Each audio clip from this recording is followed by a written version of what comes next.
Hello मेरे प्यारे मित्रों, तो कैसे हैं आप सभी लोग और कैसे चल रहे हैं आप लोग की बोर्ड एग्जाम की तैयारी में। हूं आदर्श सिंह और आप देख रहे हैं अपना पसंदीदा चैनल ज्ञानोदय कोचिंग क्लास। उम्मीद है आप लोग बहुत अच्छे होंगे और अपनी तैयारी भी बहुत अच्छे तरीके से कर रहे होंगे। तो स्वागत है आपका फिजिक्स की एक और नई क्लास में। आज हम देखने वाले हैं गॉस का जो दूसरा अनुप्रयोग है, यानी अनंत विस्तार की समतल आवेशी चादर के कारण वैद्युत क्षेत्र की तीव्रता ज्ञात करनी है।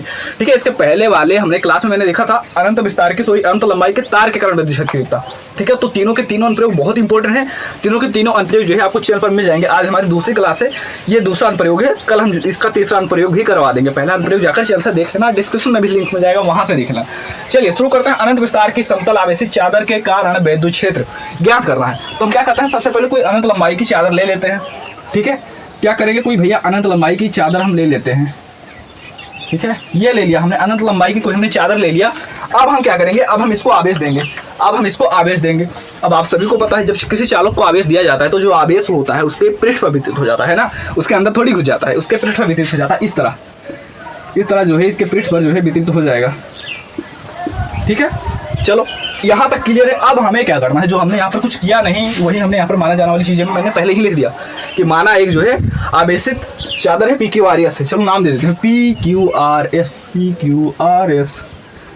ठीक है, नाम दे दिया हमने, अच्छा सा नामकरण भी कर दिया। अब हमें क्या करना है, चादर से r दूरी पर स्थित बिंदु P पर वैद्युत क्षेत्र की तीव्रता ज्ञात करना है। यानी यहाँ पर कुछ चादर में कोई क्षेत्रफल मान लेते हैं, इसका क्षेत्रफल A। यहाँ से क्या करना है, हमें r दूरी पर जाना है। कहाँ, यहाँ से r दूरी पर जाना है इधर, और यहाँ पर कोई बिंदु हमें P मिलेगा और यहाँ पर जो हमें वैद्युत क्षेत्र की तीव्रता ज्ञात करना है। समझ में आया क्वेश्चन। इसी तरह अगर हम इधर आ जाएं, ठीक है, r दूरी पर, तो यहाँ हमें कोई बिंदु मिलेगा, इसे P डैश मान लेते हैं। तो यहाँ पर हमें वैद्युत क्षेत्र की तीव्रता ज्ञात करना है। चलो अब हम क्या करते हैं, इस r को जो है तो लंबाई मान लेते हैं और यहाँ पर एक गॉसियन बेलन खींचते हैं, मतलब एक गॉसियन पृष्ठ खींचते हैं। जो इसको खींचेंगे उस किस तरह होगा, इस तरह हो जाएगा। किस तरह खींचेंगे, इस तरह। ठीक है, अभी बताएंगे कि क्यों खींच रहे हैं, ये सब क्या हो रहा है। ठीक है, चलो ठीक है। तो हमने यहाँ पर क्या किया, एक गॉसियन बेलन खींच दिया। इसे हम क्या कहेंगे, गॉसियन बेलन कह सकते हो, गॉसियन पृष्ठ भी कह सकते हो। ठीक है, क्योंकि एक बंद पृष्ठ है और गॉस के प्रमेय जो है एक बंद पृष्ठ के लिए ही जो है आधारित है ना। और हम गॉस के प्रमेय का अनुप्रयोग पढ़ रहे हैं, तो इसलिए हमने यहाँ पर क्या, एक बंद जो है गॉसियन बेलन ले लिया। अब हम क्या करते हैं, यहाँ पर जो है अगर देखा जाए तो वैद्युत क्षेत्र की तीव्रता इधर देखें तो E इधर होगी, है ना। इधर देखें तो E इधर होगी, है ना। अब क्षेत्रफल सदिश जो होता है वो तल के लंबवत होता है, आप सभी को पता है। यानी ये रहा तल, तो इसका क्षेत्रफल सदिश निकालेंगे तो इसके लंबवत होगा DA। इसका क्षेत्रफल सदिश निकालेंगे तो इसके लंबवत होगा DA, है ना। समझ में आ, इसका क्षेत्रफल सदिश इसके लंबवत, इसका क्षेत्रफल सदिश इसके लंबवत। जो क्षेत्रफल सदिश होता है, क्षेत्रफल सदिश वो तल के लंबवत होता है, एरिया वेक्टर, है ना। और जो वैद्युत क्षेत्र की तीव्रता होती है वो धनावेश से बाहर होती है, इस तरफ होगी, है ना। समझ में आ दोनों पॉइंट। अब हम क्या करते हैं, इस गॉसियन बेलन के, इस गॉसियन पृष्ठ के दोनों तरफ कुल वैद्युत फ्लक्स निकालते हैं, दोनों तरफ कुल फ्लक्स निकालते हैं। उसके बाद में क्या करेंगे, तब हम वैद्युत क्षेत्र की तीव्रता निकाल ले जाएंगे। कैसे, आओ इधर समझते हैं। ठीक है, क्या करेंगे, गॉसियन बेलन के दोनों ओर कुल वैद्युत फ्लक्स, क्या लिखेंगे, गॉसियन बेलन। यहाँ तक क्लियर है सब, बताओ यहाँ तक सब कुछ क्लियर है ना। गॉसियन बेलन के दोनों ओर कुल फ्लक्स, दोनों ओर, ठीक है, कुल फ्लक्स कितना हो जाएगा, बताओ भैया, आप ही बताओ गुरुदेव, कितना हो जाएगा। जब मैंने बताया था, पढ़ाया था, मैंने क्या बताया था, फाई E बराबर E इंटू ए होता है ना। फाई E बराबर E इंटू ए होता है, यानी इधर भी अगर हम निकालें तो इधर भी फाई E बराबर हो जाएगा E इंटू ए। इधर निकालें तो इधर भी हमारा जो है हो जाएगा फाई E बराबर E इंटू ए, है ना। तो हम क्या करते हैं, इसको भी दोनों को जोड़ देते हैं। E किस तरह, इस तरह भैया, इसका क्षेत्रफल और इसका जो वो होता है वैद्युत क्षेत्र की तीव्रता, उसको गुणा कर देते हैं तो हमारा वैद्युत फ्लक्स बन जाता है, यानी फाई E बन जाता है। यहाँ पर जो E है वैद्युत क्षेत्र की तीव्रता है और जो ये है क्षेत्रफल सदिश है, एरिया वेक्टर। ठीक है, तो ये हमारा हो जाएगा वैद्युत फ्लक्स इधर से और इधर से। ठीक है, तो हम निकालेंगे कुल फ्लक्स हमारा कितना हो जाएगा, इसको हम जोड़ देंगे। फाई E बराबर कितना हो जाएगा, EA plus EA, EA plus EA कितना हो जाएगा, फाई E बराबर 2EA हो जाएगा। क्या हो जाएगा, 2EA हो जाएगा।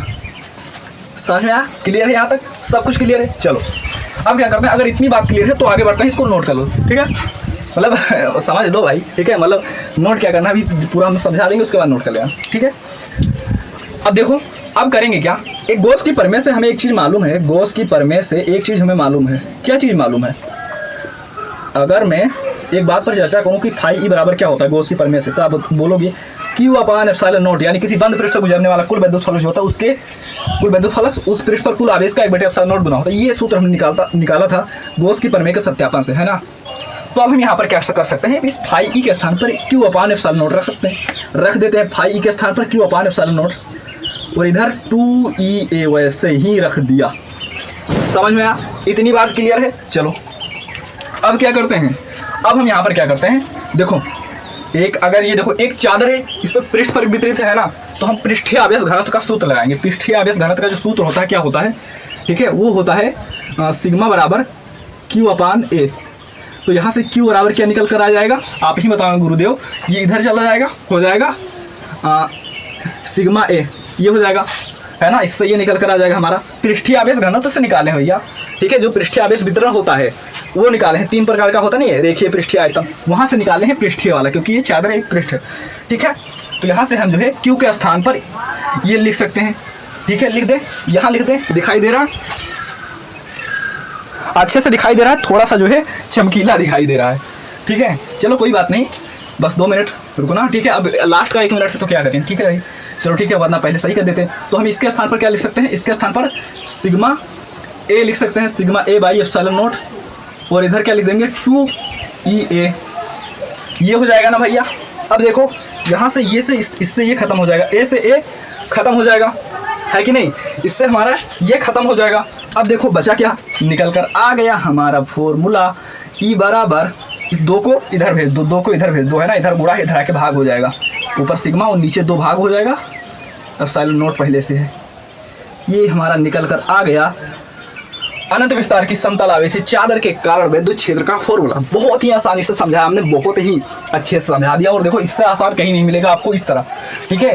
कि हमने बस गॉसियन बैलेंस के दोनों ओर कुल फ्लक्स निकाला, ये इधर भी ये उधर भी ये 2 होगा, गॉस की प्रमेय से इसके स्थान पर हमने ये रख दिया, ठीक है। उसके बाद में ये देखो रेखीय आवेश वितरण से हमने ये निकाल दिया, है ना, यहाँ से रख दिया, ये से खत्म हो गया, सूत्र निकल कर आ गया। बहुत आसान था भैया, ठीक है। और इसके लिए 5 नंबर मिलते हैं, सोचो। तो उम्मीद करता हूँ ये टॉपिक आपको बहुत अच्छे से समझ में आया होगा, ठीक है। ऐसे ही और मजेदार टॉपिक के लिए चैनल को सब्सक्राइब कर लेना, और कमेंट में करके बताना कि कौन से चैप्टर का आपको कौन सा टॉपिक्स चाहिए, और फिर इंग्लिश ग्रामर हम पढ़ाने जा रहे हैं तो उसमें हम किस टॉपिक से शुरुआत करें, ठीक है। ये कमेंट कर देना, ठीक है। मिलते हैं फिर किसी और वीडियो।